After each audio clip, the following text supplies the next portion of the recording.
Welcome to all of you. आज हमारा topic है एनीमिया। तो एनीमिया क्या कहलाता है?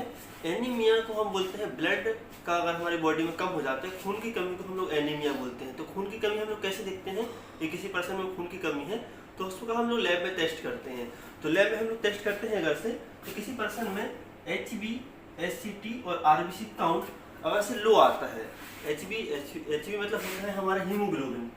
HB जो हमारा होता है वो कहलाता है हीमोग्लोबिन। आज किसी पर्सन का हीमोग्लोबिन कम आता है। SCT मतलब होता है हेमेटोक्रिट, और हेमेटोक्रिट कम आता है। और RBC टाइप की सेल्स होती हैं ब्लड में जिनको बोला जाता है रेड ब्लड सेल्स। अगर रेड ब्लड सेल्स का काउंट कम आता है तो हम उसको बोल सकते हैं कि हाँ उस पर्सन को एनीमिया है।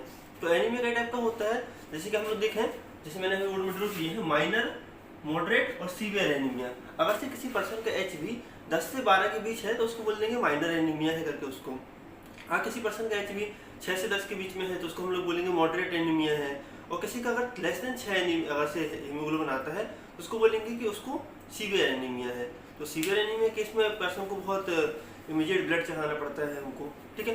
तो अगर हम लोग देखें तो एनीमिया में क्या होता है कि जो इन तीनों का जो काउंट रहता है RBC, SCT सब सारी हमारी लोअर तक चले जाते हैं, लो हो जाते हैं, ठीक है। तो क्या होता है RBC जो हमारा हीमोग्लोबिन होता है वो RBC के अंदर प्रेजेंट होता है। और RBC क्या करती है, पूरी बॉडी में ऑक्सीजन सप्लाई काम करती है। किससे? हीमोग्लोबिन के थ्रू।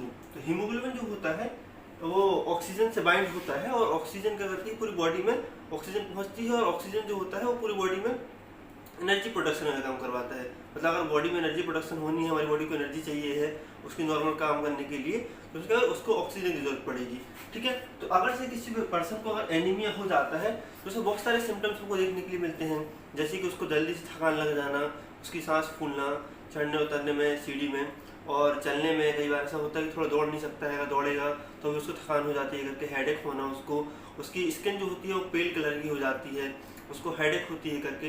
तो ये सारे जो सिम्टम्स होते हैं वो सारे हमारे एनीमिया के होते हैं। तो अगर से मेडिकल लाइन पे हम लोग हैं अगर से, तो मेडिकल उसमें हमको एनीमिया के बारे में पता होना। अगर से हम लोग देखें एनीमिया क्लासिफिकेशन, तो एनीमिया को दो टाइप से क्लासीफाई किया जाता है। पहला हमारा होता है बेस्ड ऑन मार्फोलॉजी। मार्फोलॉजी में हम लोग क्या करते हैं, हम लोग एनीमिया की हम लोग RBC की साइज देखते हैं कि RBC की साइज कैसी है। RBC की साइज कई टाइप की हो सकती है, माइक्रोसाइटिक हो सकती है, नॉर्मोसाइटिक हो सकती है और मैक्रोसाइटिक हो सकती है, ठीक है। मतलब कि वो स्मॉल हो सकती है, नॉर्मल हो सकती है और लार्ज हो सकती है। तो इस टाइप से हम लोग साइज के आधार पर उसको क्लासीफाई कर सकते हैं, ठीक है। और दूसरा हम लोग अगर देखें based on mechanism in the sense, इसमें होता है कि RBC का टूटना, RBC का प्रॉपर तरीके से फॉर्म नहीं होना, बनना नहीं प्रॉपर तरीके से, तो जो डिस्ट्रक्शन होता है और फिर फॉर्मेशन नहीं होता है वो हमारे किस में आएगा, मैकेनिज्म में आएगा, ठीक है। तो हम इनको डिटेल में समझते हैं। जैसे कि हम लोग पहले क्लासिफिकेशन देखें, तो पहले जो क्लासिफिकेशन है हमारा अकॉर्डिंग टू मार्फोलॉजी।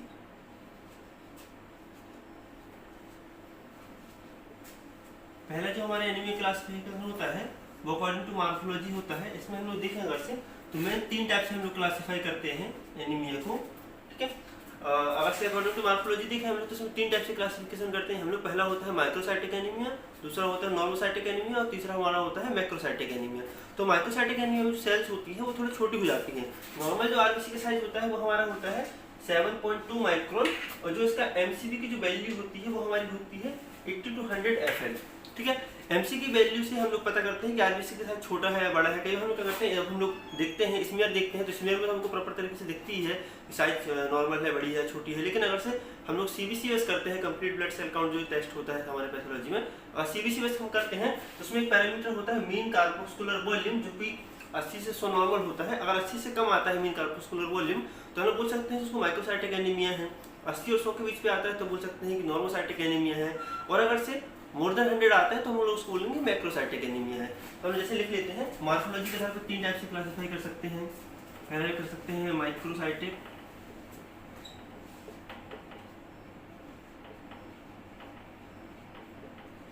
दूसरा कर सकते हैं नॉर्मोसाइटिक एनीमिया,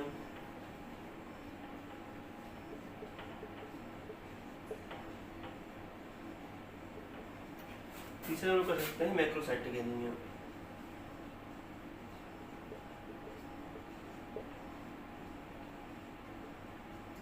ठीक है। तो अगर हम लोग देखें तो माइक्रोसाइटिक एनीमिया में क्या होता है, जो RBC की साइज जो होती है वो अराउंड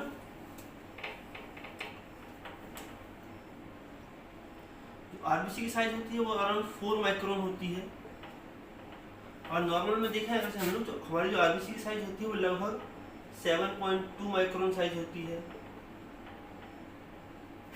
और मैक्रोसाइटिक में देखें तो अराउंड 9 to 10 जो आरबीसी की साइज जो हमारी होती है वो अराउंड 9 to 10 माइक्रोन होती है। तो साइज के आधार पर ऐसे क्लासिफाई किया गया है। नॉर्मल जो होता है उसकी 7.2 होती है, और छोटा होता है तो माइक्रो साइज उसकी होती है 4 माइक्रोन की, और बड़ा होता है तो उसकी 9 to 10 माइक्रोन की हो जाती है। तो इस टाइप से हम लोग क्या करते हैं, इसमें एमसीबी की वैल्यू के आधार पर देखते हैं। तो अगर से लेस देन 100 है एमसीबी हमारा, तो माइक्रोसाइटिक में आएगा, और उसकी साइज कितनी होगी, लगभग 4 माइक्रोन की होगी। ठीक है, इसमें क्या होगा, 80 से 100 होगा हमारा, 80 to 100 होगा हमारा एमसीबी, और इसमें क्या होगा, मोर देन 100 हमारा होगा एमसीबी। ठीक है, तो अगर सीबीसी में हम लोग देखें तो एमसीबी के आधार पर हम लोग उनको क्लासिफाई अलग कर सकते हैं। तो मार्फोलॉजी को हम लोग बोल सकते हैं based on MCB, based on MCB बोल सकते हैं, मीन कार्पोस्कुलर वॉल्यूम। ठीक है, तो जो माइक्रोसाइटिक एनीमिया होता है वो फर्दर अलग अलग पार्ट में डिवाइड होता है। जैसे कि होता है, पहला होता है थैलेसीमिया हमारा, उसमें ठीक है, उसमें क्या होता है, जो हमारे हीमोग्लोबिन होता है उसमें 2 टाइप की चेन्स पाई जाती हैं, अल्फा और बीटा चेन्स। तो अगर से किसी पेशेंट की अल्फा चेन या बीटा चेन में डैमेज है, अगर से जेनेटिकली होते हैं अधिकतर, तो अगर इसमें डैमेज है अगर से करके, तो उसको क्या होगा, उसको थैलेसीमिया होगा, जो कि जेनेटिक उसकी बचपन से ही उसको होगा करके। दूसरा होता है आयरन डेफिशिएंसी एनीमिया, किसी पर्सन में आयरन की कमी है करके, तो उसकी सेल जो होगी वो छोटी हो जाएंगी थोड़ी सी, और उसको आयरन की कमी का उसको माइक्रोसाइटिक एनीमिया हो जाएगा। ठीक है, इसमें और एक और होता है सिड्रोब्लास्टिक एनीमिया, जिसमें क्या होता है कि आरबीसी में क्या होता है, आयरन डिपॉजिट होने लगता है, जो हीम जो रहता है वो डिपॉजिट होने लगता है। फिर इसमें क्रोनिक डिसीज के कारण भी कई बार माइक्रोसाइटिक एनीमिया हो जाता है। जैसे कि हम लोग देखें कि किडनी डिसीज के कारण भी हमको माइक्रोसाइटिक एनीमिया देखने के लिए मिलता है, क्योंकि किडनी जो होती है वो एक हमारे स्पेशल टाइप का हार्मोन रिलीज करती है, जो कि होता है एरिथ्रोपोइटिन। ठीक है, तो एरिथ्रोपोइटिन के कारण क्या होता है, आरबीसी का प्रोडक्शन जो होता है वो कम हो जाता है करके, और करके उसका माइक्रोसाइटिक एनीमिया में वो कन्वर्ट भी हो सकता है करके। ठीक है, तो अगर हम लोग देखें माइक्रोसाइटिक एनीमिया, तो हम लोग उसको देख सकते हैं कि उसको फर्दर अलग अलग पार्ट में डिवाइड किया गया है, जैसे कि आयरन डेफिशिएंसी एनीमिया, दूसरा हम लोग देखें तो थैलेसीमिया, और हम लोग देखेंगे तो सिड्रोब्लास्टिक एनीमिया।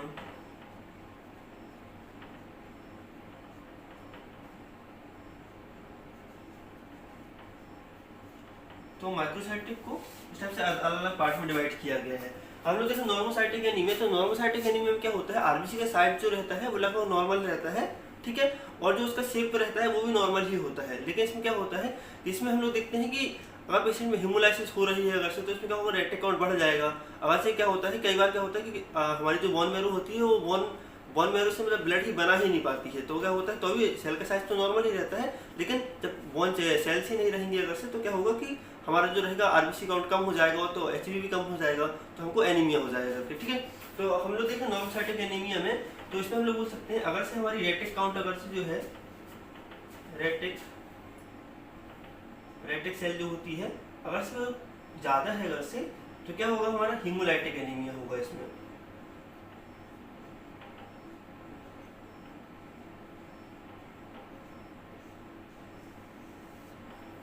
ठीक है, क्या होता है, अगर से हमको हमारे ब्लड में अगर हीमोलाइसिस हो रही है अगर से, तो क्या होता है कि हमारी वो जो बोन मैरो जो होती है वो क्या करती है कि रेटिक सेल्स जो रहती हैं उसको जल्दी जल्दी प्रोडक्शन करती हैं। जो जल्दी जल्दी प्रोडक्शन अगर से करती हैं रेटिक सेल्स का, तो पेरिफेरल ब्लड में आने लगती है प्रॉपर तरीके से मैच्योर हुए बना। जो रेटिक सेल्स होती हैं वो आरबीसी की प्रीमैच्योर सेल्स होती हैं, जो कि रेटिक सेल बनने के बाद वो 3 दिन के बाद आरबीसी में कन्वर्ट हो जाती हैं। ठीक है, लेकिन अगर क्या होगा कि ब्लड का हीमोलाइसिस होते ही जा रहा है, तो क्या होता है कि वो आरबीसी जो रेटिक सेल्स होती हैं वो आरबीसी में कन्वर्ट नहीं हो पाती, तो हमारे पेरिफेरल ब्लड में रेटिक का काउंट ज़्यादा मिलता है हमको देखने के लिए। तो अगर से किसी के पर्सन में नॉर्मोसाइटिक एनीमिया है, उसकी साइज नॉर्मल है, उसके सेल का 80 से 100 का एमसीबी भी आ रहा है करके, और उसका रेटिक काउंट बढ़ा हुआ है, तो हम उसको बोल सकते हैं कि उसको हीमोलाइटिक एनीमिया है। ठीक है, और कभी क्या होता है कि रेटिक काउंट क्या होता है, कम आता है, रेटिक काउंट क्या होता है, कम आता है या फिर नॉर्मल आता है। तो अगर इस टाइप का है, किसी को नॉर्मोसाइटिक एनीमिया है और रेटिक काउंट कम आ रहा है या फिर नॉर्मल आ रहा है करके, उसको बोल सकते हैं कि उसको शायद एप्लास्टिक एनीमिया हो सकता है। ठीक है, उसको हो सकता है एप्लास्टिक एनीमिया।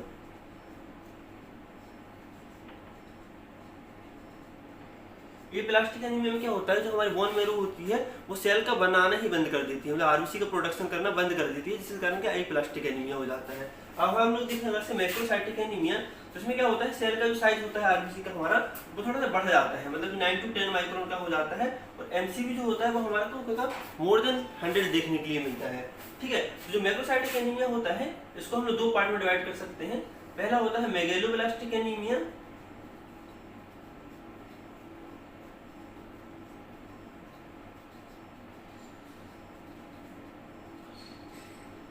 और दूसरा हमारा होता है non megaloblastic anaemia.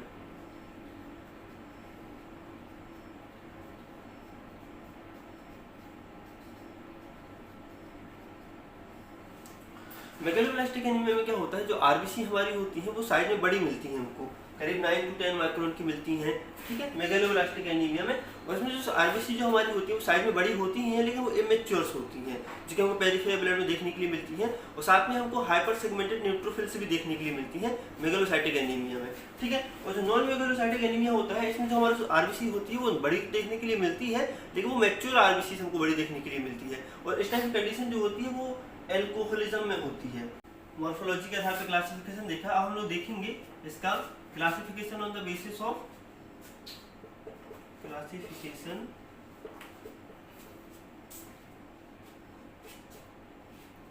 On the basis of mechanism.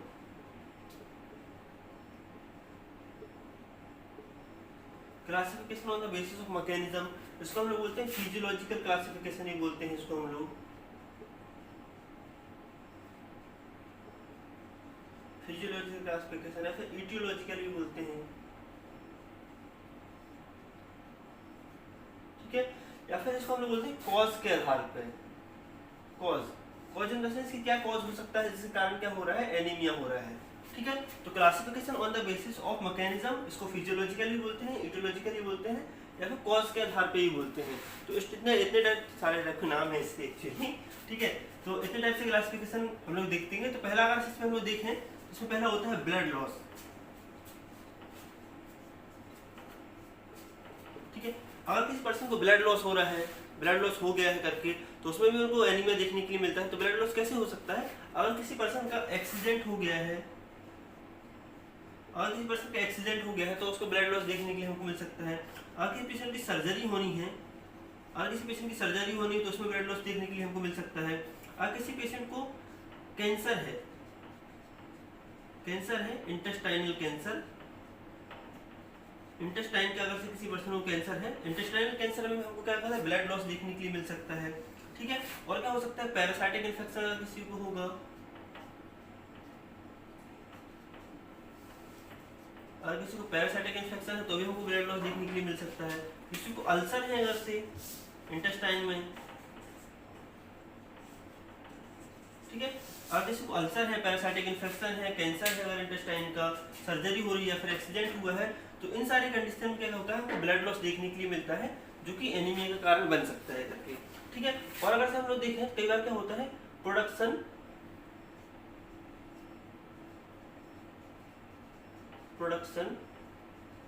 Decrease. ठीक है, अगर से जो हमारी आरबीसीज होती हैं, आरबीसीज का अगर से प्रोडक्शन डिक्रीज हो जाता है तो भी हमको एनीमिया देखने के लिए मिलता है। तो प्रोडक्शन कैसे डिक्रीज होता है, इसके बहुत सारे रीजंस हो सकते हैं। जैसे पहला हमारा होता है एप्लास्टिक एनीमिया।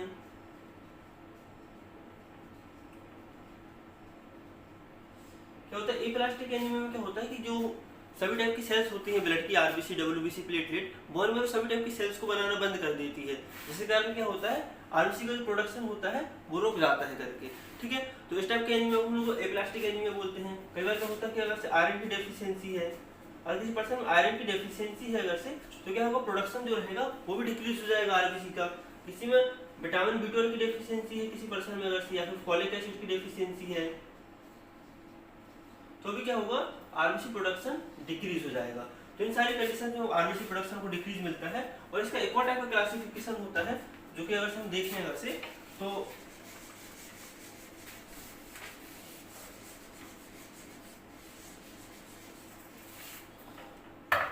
जिसमें क्या होता है, आरबीसी का डिस्ट्रक्शन होता है, आरबीसी डिस्ट्रक्शन।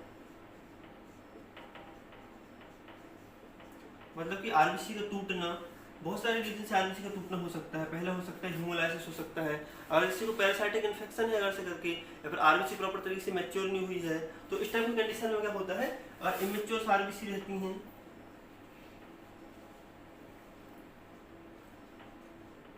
इमेच्योर आरबीसी रहती हैं, पैरासाइटिक इन्फेक्शन अगर से किसी को है, मलेरिया पैरासाइट के जैसे बोल सकते हैं हम लोग, इसको मलेरिया पैरासाइट का इन्फेक्शन है, किसी को मलेरिया पैरासाइट का इन्फेक्शन है, या फिर किसी को ड्रग रेजिस्टेंसी हो गई है,